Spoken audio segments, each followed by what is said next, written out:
Buonasera a tutti amici del futsal palermitano e non solo. Oggi il Paloreto si trasforma per la serata di gala per Mistral Palermo contro Athletic Club Palermo. Un saluto qui da Gabriele Rispetta.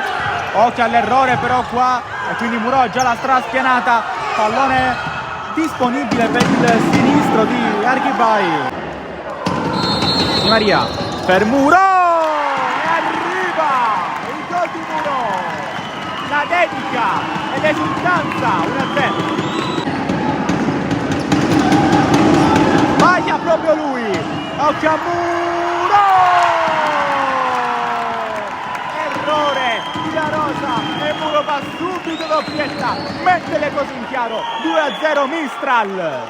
Occhio qua da Ricca, le riprende palla per me il 7, ancora da Ricca, esce perfettamente Parisi che col petto dice di no. Palla sempre per il numero 7. Si propone un'altra volta la Barbera che mette al centro. Parisi sulla linea, salva pure sul suo compagno. Che modo la Barbera, prende giocata del 21 che mette il pallone buonissimo per Dariccia. Un'altra volta Murata e poi la Barbera col palo preso in rovesciata. Magia del 21. E uno schema, la Barbera per Pennino.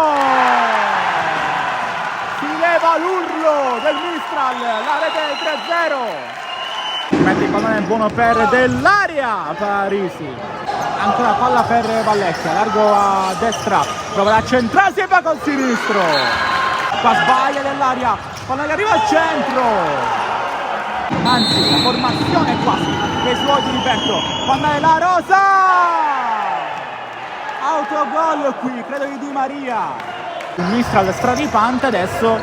È meglio così, attenzione per Archibai che prova la Rabona. Ha provato la Rabona. Vede Orlando che se ne va. Riberto da Ricca, controllo ancora da Ricca, se ne va il 7 al centro, brava il numero 27 del Mistral Vendola che fa 4-1. La Rosa va in porta, stavolta si infrange su Di Riberto. È uno schema che favorisce il sinistro. Vallecchia fermato sul palo, adesso gli si appiccia come una figurina. Tocca questo pallone ma non basta perché arriva Pitarresi che fa 4-2. Poi c'è un brutto scontro tra i due numeri 11 in campo. Ci ha messo la zampa Pitarresi e occhio perché il pallone è ancora in campo. Murò al centro, Archibai ha avuto l'occasione per fare 5-2. Danni di un avversario, Catabita nasconde il pallone e lo mette dentro e 4-3.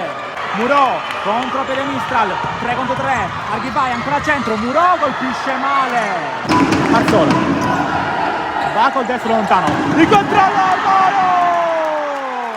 Vendola dal passaggio del turno, ancora il tentativo e la rete. 5-4. C'è spazio nel tabellino anche per Zappulla. Un secondo che passa ora. Il Mistral vince 5-4. Bastano le doppiette di Murò e Mendola, il gol di Pennino